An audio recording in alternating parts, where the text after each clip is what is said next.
Assalamualaikum warahmatullahi wabarakatuh. Alhamdulillahilladzi wa kafa wassalatu wassalamu ala nabiyil mustafa wa ala alihi wa ashabihi ahli syidqi wal wafa.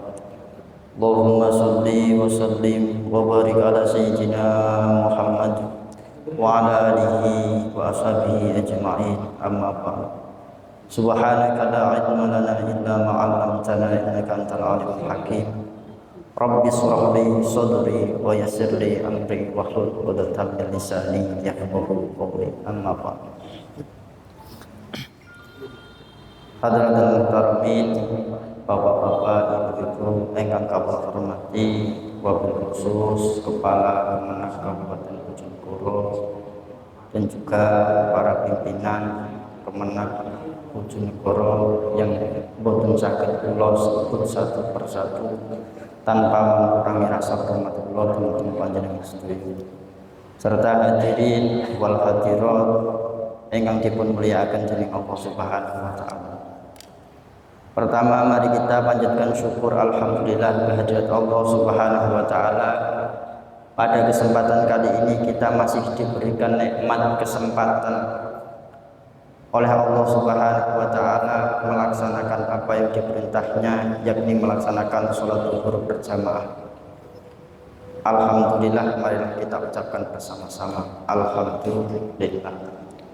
Salawat dan salam mari kita haturkan kepada junjungan kita Nabi Agung Muhammad sallallahu alaihi wasallam.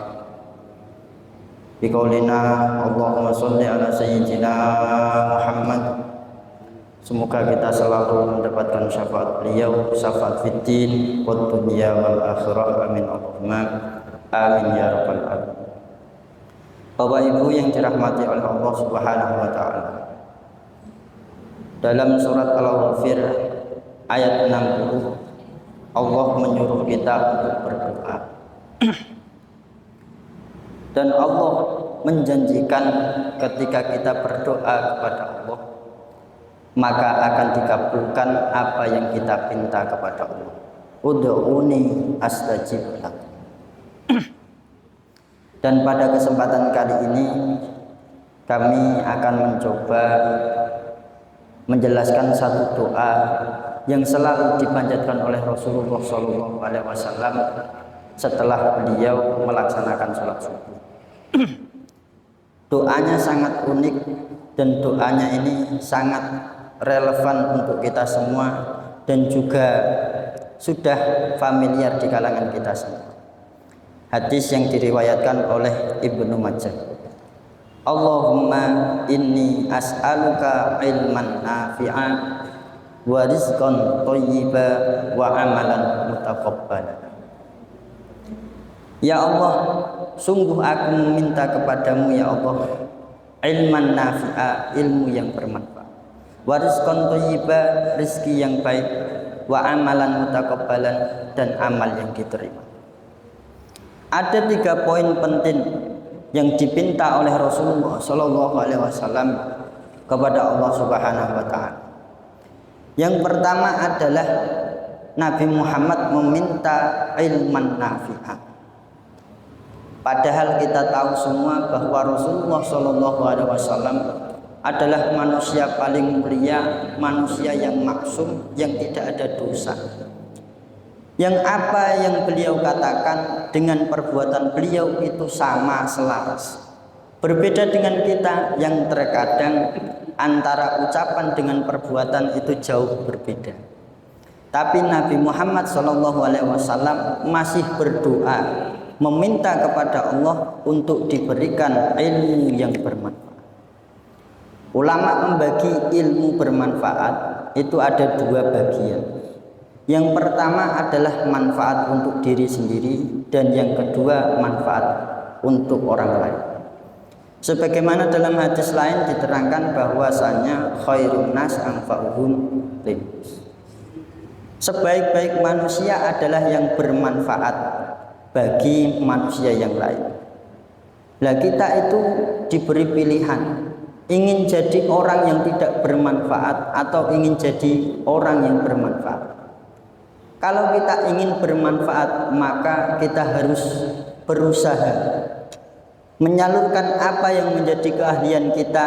Kalau yang pintar mengajar, ia mengajar. Kalau yang pintar IT, yang menjadi ahli IT yang baik, yang bermanfaat untuk orang lain. Yang pintar lain-lain juga menyesuaikan keahlian masing-masing. Kalau bermanfaat untuk orang lain, mungkin dari sebagian kita, sebagian besar kita sudah banyak yang bermanfaat.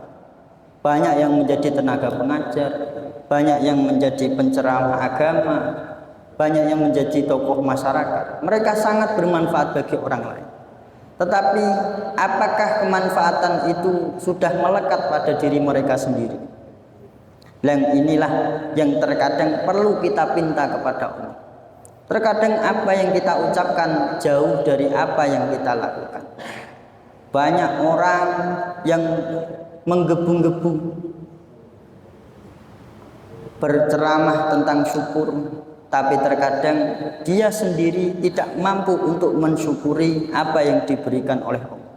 Ketika beliau ceramah mengatakan anallahu la ilaha illa ana, saya Allah, saya tidak ada Tuhan selain saya. Dalam hadis qudsi dijelaskan, man lam yashkur ala na'ma walam yasbir ala bala'i walam yardu bi qada'i falyattakhid rabban siwa. Kalau ceramah menggebu-gebu, sapa wong sing gak syukur nanggone aku, sing gak sabar terhadap cobaan yang aku berikan, yang tidak ridho terhadap ketetapan yang aku tetapkan, maka silahkan cari Tuhan selain aku. Kata Allah seperti itu kalau ceramah. Tetapi ternyata di balik itu kita sering mengeluh, kok koyo ngene ya uripku. Dikai rezeki sakmene kurang. Ini kurang. Nah, itulah terkadang kita bisa memberikan manfaat kepada orang lain, namun tidak bisa memberikan manfaat kepada diri kita sendiri. Seperti kasus-kasus yang banyak terjadi saat ini, orang-orang yang terkena kasus korupsi. Mereka tentu tahu bahwa korupsi itu dilarang. Mereka juga mengeluhkan tentang korupsi itu dilarang. Tetapi ternyata ilmu korupsi, dia tahu bahwa korupsi dilarang, dia tetap melakukan, itu tandanya ilmunya tidak bermanfaat untuk diri kita sendiri. Sehingga kita diajari oleh Rasulullah SAW untuk selalu berdoa, Allahumma inni as'aluka ilman nafi'an, agar apa yang kita ucapkan dan apa yang kita perbuat itu selaras dan selalu dalam ridho Allah Subhanahu wa Ta'ala. Poin yang kedua yang didoakan oleh Rasulullah SAW adalah rizqon thayyibah. Di sini Rasulullah mengambil redaksi rizqon thayyibah. Rizqon, rizki yang baik, bukan rizki yang halal. Mengapa demikian? Menurut ulama ahli hadis Indonesia, Kiai Haji Ali Mustafa Yaakob mengatakan bahwa thayyib di sini artinya adalah selain halal itu juga baik, artinya bermanfaat bagi diri sendiri. Apakah ada sesuatu yang halal tidak baik bagi tubuh kita sendiri? Banyak. Seperti halnya ikan laut. Bagi orang-orang yang alergi ikan laut, itu tentu barang yang halal, tetapi karena tidak baik untuk dirinya sendiri atau malah menimbulkan kerusakan, penyakit, maka hal itu meskipun halal tetapi tidak baik bagi dirinya sendiri. Sehingga di sini Rasulullah mengambil redaksi rizqon thayyiban, rezeki yang baik. Rezeki yang baik itu adalah rezeki. Yang namanya rezeki itu adalah pemberian Allah, baik materi maupun non materi. Materi ya berupa uang, harta, kekayaan dan lain-lain. Non materi berupa kesehatan dan lain-lain. Kalau kita mendapatkan rezeki itu yang baik, umpama uang, ya kita akan berbuat dengan uang tersebut menuju ke dalam ridha Allah Subhanahu wa Ta'ala. Tapi kalau kita tidak baik, kalau rezeki yang kita terima itu tidak baik, maka uang yang banyak itu terkadang akan menjerumuskan kita kepada sesuatu yang buruk. Seperti contoh ketika laki-laki itu banyak uang, terkadang kan sombong. Aku wis duit rodok nakale metu. budal no karaokean dan lain-lain. Nah seperti itu ketika laki-laki mendapatkan uang banyak, makanya awak-awakan iki kadang mboten diparingi kathah rezeki, kathah duit karo Gusti Allah niku mungkin Gusti Allah ngerti umpama awak dhewe niki dikai duit akeh bakal tambah nakale ora tambah taate, sehingga dikasih uang sing pas-pasan, pokoknya cukup gawe urip niku damel awak dhewe. Ya alhamdulillah. Hadirin yang dipun rahmati dening Allah Subhanahu wa taala. Jadi rezeki yang baik itu adalah rezeki yang baik materi maupun non materi itu bisa mengarahkan kita untuk taat kepada Allah Subhanahu wa taala. Kalau itu tidak dari hidayah Allah, maka kita tidak mungkin bisa untuk berbuat baik.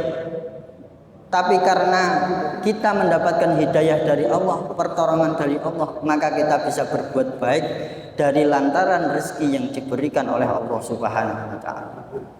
Hadirin yang dirahmati oleh Allah Subhanahu wa taala.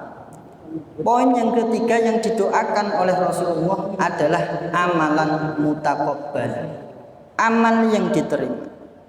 Kenapa kok kita minta amal yang diterima?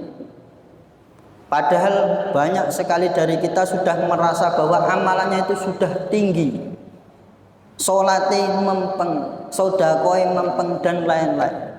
Ternyata dalam hadis lain dikatakan kam min amalin yatasawwaru bi surati a'malid dunya wa yasiru bi husnin niyati min a'malil akhir. Banyak amal yang terlihat seperti amal dunia, tetapi karena niatnya bagus menjadi amal akhirat. Contoh, ada orang nongkrong ngopi rokokan.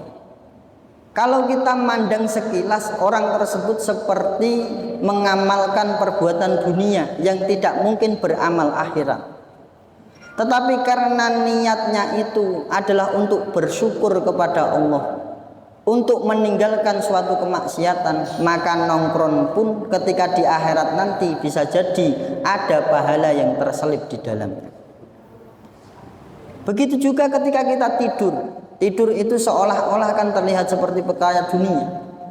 Tetapi kalau tidur itu diniati untuk menambah kesehatan, menghilangkan kecapean agar bisa beribadah kembali kepada Allah, maka yang tidur itu seolah ibadah dunia, amalan dunia menjadi amalan akhirat yang pahalanya ada juga di akhirat. Begitu juga sebaliknya, kam min amalin yatasawwaru bi surati a'malil akhirah tsumma yasiru min a'malid dunya bisu'in niyat. Banyak juga amalan yang terlihat seperti amal akhirat, tetapi karena niatnya buruk menjadi amalan yang berganjar dunia. Contohnya seperti ini. Ketika kita melakukan sedekah, dan sedekah itu kita niati untuk mendapatkan predikat kita dianggap sebagai orang yang dermawan. Dan ketika orang-orang sudah menganggap kita dermawan, maka ganjaran yang ada di akhirat akan hilang. Karena apa? Niatnya ingin menjadi dermawan. Begitu pula ketika orang itu berniat haji, tapi inginnya dipanggil Pak Haji saja atau Bu Hajah saja. Dan ketika pulang sudah terlaksana, terjadi dipanggil Pak Haji atau Bu Haji, maka pahala di akhirat pun mungkin akan hilang. Dan ketika mati nanti, kita bertanya protes kepada malaikat. Hei malaikat, saya ini sudah haji, kenapa pahala saya tidak ada di sini? Terus malaikat menjawab, lah sampean dik biyen pas haji ku niatnya apa? Pengen dipanggil Pak Haji. Lah nek dunya wis dipanggil Pak Haji, wis kan. Kuwi pingine sampean. Kita bersedekah pengen dipanggil dermawan, protes nang malaikat. Malaikat yang jawab, "Lah sampean nek dunya wis dipanggil dermawan, wis dianggap wong loman." Wis. Lah apa nek kene njaluk men? Mergo napa amalan sing kita lakukan niku ketoke akhirat, tapi terkadang lek niate elek iso dadi amalan sing gak berfaedah terhadap ganjaran di akhirat. Sehingga kita perlu untuk memperbaiki niat kita, untuk merefresh niat kita agar kita tidak salah niat dan selalu niat untuk mencari ridha Allah Subhanahu wa taala. Semoga kita semua bisa mengamalkan doa Rasulullah ini. Ada 3 poin yang terkadang banyak juga ditambahi rizqon halalan thayyiban atau amalan solihan makbulan dan lain-lain, itu sama saja. Kita bisa mengamalkannya dan semoga apa yang kita lakukan, rezeki yang kita terima dan amalan yang kita lakukan diterima di sisi Allah Subhanahu wa taala. Amin Allahumma amin ya rabbal alamin. Demikian apa yang bisa kami sampaikan. Mohon maaf. Ihdinas siratal mustaqim. Assalamualaikum warahmatullahi wabarakatuh.